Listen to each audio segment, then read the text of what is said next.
जय श्री कृष्णा दोस्तों, स्वागत है हमारे चैनल क्विक नॉलेज में। आज के इस वीडियो में हम बात करेंगे रमा एकादशी व्रत की। तो आइए सबसे पहले जानते हैं कि रमा एकादशी की तिथि कब प्रारंभ हो रही है, कब समाप्त हो रही है और हमें व्रत कब धारण करना है। कार्तिक मास की कृष्ण पक्ष की एकादशी तिथि प्रारंभ हो रही है 27 अक्टूबर को सुबह 5:02 पर और समाप्त होगी 28 अक्टूबर को सुबह 7:51 पर। एकादशी का व्रत हमेशा सूर्योदयकालीन तिथि में ही रखा जाता है। अब ऐसे में दोनों ही दिन आपको सूर्योदय काल में एकादशी की तिथि करेंगे और कई भक्त हैं जो कि 28 अक्टूबर को भी यह व्रत धारण करेंगे। ऐसे में आप जिस भी समुदाय को मानते हैं, जिस भी गुरु परंपरा से जुड़े हैं, उसके अनुसार आप यह व्रत कर सकते हैं। तो आइए अब जानते हैं रमा एकादशी व्रत का पारण हमें कब करना है।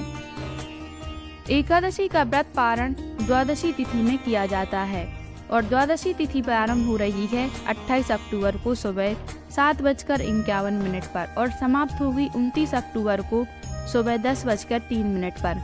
29 अक्टूबर को सूर्योदय काल का समय रहेगा सुबह 6:31 पर, इसलिए पारण का शुभ मुहूर्त आपको प्राप्त हो रहा है सुबह 6:32 से सुबह 8:44 तक। इसी शुभ मुहूर्त में आपको अपना व्रत खोल लेना चाहिए। कार्तिक मास में आने वाली रमा एकादशी का महत्व क्या है? तो धार्मिक मान्यता के अनुसार रमा एकादशी भगवान श्री विष्णु को सभी व्रतों में सबसे अधिक प्रिय है।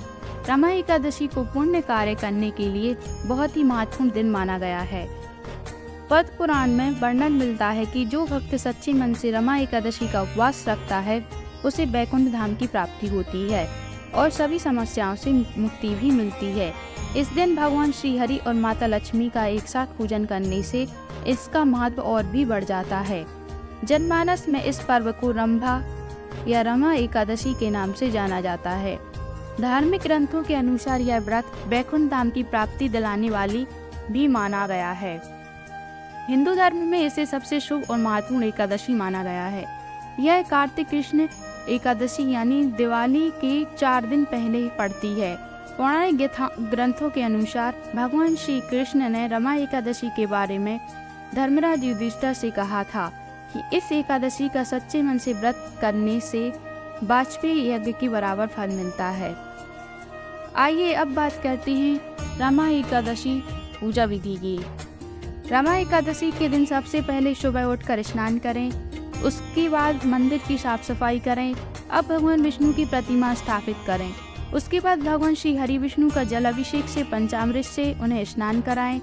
इसके बाद विष्णु जी को पीले रंग के वस्त्र और पीले फूल अर्पित करें। अब घी का दीपक जलाकर पूजा करें और व्रत का संकल्प लें। पूजा के बाद रमा एकादशी व्रत कथा का पाठ करें, फिर भगवान विष्णु के मंत्रों का जाप करें और आखिरी में भगवान विष्णु की आरती करें। आइए अब जान लेते हैं रमा एकादशी के दिन हमें क्या खाना चाहिए और क्या नहीं। इसके बारे में जानते हैं जिससे आपका व्रत खंडित ना हो और आपको उसका पूर्ण फल प्राप्त हो सके। रमा एकादशी व्रत में क्या खा सकते हैं? रमा एकादशी व्रत के पावन दिन पर साधक दूध, दही, फल, शरबत, साबूदाना, बादाम, नारियल, शकरकंद, आलू, मिर्च, सेंधा नमक, राजगीरा का आटा आदि का सेवन कर सकते हैं। व्रती इस व्रत का खास ख्याल रखें कि श्री हरि की पूजा के बाद ही कुछ ग्रहण करें। साथ ही प्रसाद बनाते समय पवित्रता का खास ख्याल करें जिससे व्रत में किसी भी प्रकार की दिक्कत ना आए। रमा एकादशी पर वंचित है इन चीजों का सेवन। जो साधक रमा एकादशी का व्रत रख रहे हैं उन्हें अपने खान पान का विशेष ध्यान रखना चाहिए, क्योंकि यह व्रत को सफल और असफल बनाने में अहम भूमिका निभाता है और इससे व्रत खंडित भी हो सकता है। ऐसे में व्रती को एकादशी के शुभ अवसर पर अन्न का सेवन नहीं करना चाहिए। इसके अलावा इस मौके पर तामसिक भोजन जैसे मांस, मंदिरा, प्याज, लहसुन आदि से भी दूर रहना चाहिए। वहीं इस तिथि पर चावल और नमक का सेवन पूर्णतः वंचित माना गया है। अगर कोई व्रत ना भी कर रहा है तो उसे इन चीजों का सेवन करने से बचना चाहिए। कि अब बात करते हैं रमा एकादशी के दिन हम कौन से खास उपाय कर सकते हैं। इस दिन तुलसी से जुड़ा हुआ कुछ खास उपाय करने से आर्थिक तंगी से मुक्ति भी मिल सकती है। सभी तरह की समस्याओं से छुटकारा भी मिल सकता है। अगर आप अपने जीवन में आर्थिक तंगी से परेशान हैं तो रमा एकादशी के दिन तुलसी के पत्ते को लाल कपड़े में बांधना चाहिए। उसके बाद इसको अपनी तिजोरी अथवा पर्स में रखना चाहिए। कहा जाता है कि ऐसा करने से धन लाभ की योग भी बनते हैं और आर्थिक स्थिति में सुधार आता है।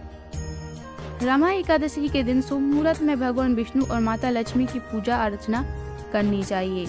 इसके बाद तुलसी के पौधे को लाल चुनरी में बांधकर अर्पित करना चाहिए। इस दौरान जीवन में दुख की प्राप्ति का सामना कर रहे लोगों को माता लक्ष्मी से प्रार्थना करनी चाहिए। ऐसा करने से आर्थिक समस्याओं से मुक्ति मिलती है। दाम्पत्य जीवन में प्रेम बना रहता है। रमा एकादशी तिथि के दिन तुलसी के पास देसी घी के 11 दीपक जलाने चाहिए और 11 बार परिक्रमा करनी चाहिए। ऐसा करने से श्री हरि का आशीर्वाद प्राप्त होता है, साथ ही माता लक्ष्मी भी प्रसन्न होती हैं। आइए अब जान लेते हैं रमा एकादशी व्रत कथा की। पौराणिक कथा के अनुसार प्राचीन काल में मुचुकुंद नाम का एक राजा रहता था। उसकी इंद्र के साथ मित्रता थी और साथ ही यम, कुबेर, वरुण और विभीषण भी उसके मित्र थे। यह राजा बड़ा धर्मात्मा, विष्णु भक्त और न्याय के साथ राज करता था। उस राज की एक कन्या थी जिसका नाम चंद्रभागा था। उस कन्या का विवाह चंद्रसेन के पुत्र शोभन के साथ हुआ था। एक समय वह शोभन ससुराल आया। उन्हीं दिनों जल्दी ही पुण्यदायिनी एकादशी रमा भी आने वाली थी। जब व्रत का दिन समीप आ गया तो चंद्रभागा ने मन में यह सोच उत्पन्न हुई कि मेरे पति अत्यंत दुर्लभ हैं और मेरे पिता की आज्ञा अति कठोर है। दशमी को राजा ने ढोल बजावा कर सारे राज्य में यह घोषणा करवा दी कि एकादशी को भोजन नहीं करना चाहिए। ढोल की घोषणा सुनते ही शोभन को अत्यधिक चिंता हुई और उसने अपनी पत्नी से कहा कि हे प्रिय, अब क्या करना चाहिए? मैं किसी प्रकार भी भूख सहन नहीं कर सकूंगा। ऐसा उपाय बताओ जिससे कि मेरे प्राण बच जाएं, अन्यथा मेरे प्राण अवश्य चले जाएंगे। चंद्रभागा कहने लगी कि हे स्वामी, मेरे पिता के राज्य में एकादशी के दिन कोई भी भोजन नहीं करता। हाथी, घोड़ा, ऊंट, बिल्ली, गौ आदि भी तृण, अन्न, जल आदि ग्रहण नहीं कर सकते। फिर मनुष्य का तो कहना ही क्या है। यदि आप भोजन करना चाहते हैं तो किसी दूसरे स्थान पर चले जाइए, क्योंकि यदि आप यही रहना चाहते हैं तो आपको अवश्य व्रत करना पड़ेगा। ऐसा सुनकर शोभन कहने लगा कि हे प्रिय, मैं अवश्य व्रत करूंगा। जो भाग्य में होगा वह देखा जाएगा। इस प्रकार से विचार कर शोभन ने व्रत रख लिया और वह भूख व प्यास में अत्यंत पीड़ित होने लगा। जब सूर्य नारायण अस्त हो गए और रात्रि में जागरण का समय आया, जो वैष्णवों को अत्यंत हर्ष देने वाला था, परंतु शोभन के लिए अत्यंत दुखदायी हुआ। प्रातःकाल होते शोभन के प्राण निकल गए। तब राजा ने सुगंधित काष्ठ से उसका देह संस्कार करवाया, परंतु चंद्रभागा ने अपने पिता की आज्ञा से अपने शरीर को दग्ध नहीं किया और शोभन की हत्येष्टि क्रिया के बाद अपने पिता के घर में ही रहने लगी। रमा एकादशी के प्रभाव से शोभन को मंद्राचल पर्वत पर धन्य धान से युक्त तथा शत्रुओं से रहित एक सुंदर देवपुर प्राप्त हुआ। वह अत्यंत सुंदर रत्न और वैद्युमणि जटित स्वर्ण के खम्भों पर निर्मित अनेक प्रकार के स्थापित मणियों से सुगंधित भवन में बहुमूल्य वस्त्र, आभूषण तथा छत्र व चवर से विभूषित गंधर्व और अप्सराओं से युक्त सिंहासन पर अरुण ऐसा शोभायमान मान होता था, मानो दूसरा इंद्र विराजमान हो। एक समय मुचुकुंद नगर में रहने वाले एक सोम शर्मा नामक ब्राह्मण तीर्थ यात्रा करता हुआ घूमता घूमता उधर जा निकला और उसने शोभन को पहचान कर कि यह तो राजा का जमाई शोभन है, उसके निकट गया। शोभन भी उसे पहचान कर अपने आसन से उठकर उसके पास आया और प्रणाम आदि करके कुशल प्रश्न किया। ब्राह्मण ने कहा कि राजा मुचुकुंद और उनकी पत्नी कुशल से हैं। नगर में भी सब प्रकार से कुशल है, परंतु ये राजन हमें आश्चर्य हो रहा है। आप अपना वृतांत कहिए कि ऐसा सुंदर नगर जो ना कभी देखा ना सुना आपको कैसे प्राप्त हुआ। तब शोभन बोला कि कार्तिक कृष्ण की रमा एकादशी का व्रत करने से मुझे यह नगर प्राप्त हुआ, परंतु यह अस्थिर है, यह स्थिर हो जाए ऐसा उपाय कीजिए। ब्राह्मण कहने लगा कि हे राजन, यह स्थिर क्यों नहीं है और कैसे स्थिर हो सकता है, आप बताइए, फिर मैं अश्वमेव वह उपाय करूँगा। मेरी इस बात को आप मिथ्या ना समझिए। शोभन ने कहा कि मैंने इस व्रत को श्रद्धा रहित होकर किया है, अंत में यह सब कुछ अस्थिर है। यदि आप मुजुकुंद की कन्या चंद्रभामा को यह सब वृत्तांत कहें तो यह स्थिर हो सकता है। ऐसा सुनकर उस श्रेष्ठ ब्राह्मण ने अपने नगर लौटकर चंद्रभागा से सब वृत्तांत कह सुनाया। ब्राह्मण के वचन सुनकर चंद्रभागा बड़ी प्रसन्नता से ब्राह्मण से कहने लगी कि हे ब्राह्मण, ये सब बातें आपने प्रत्यक्ष देखी हैं या स्वप्न की बातें कह रहे हैं।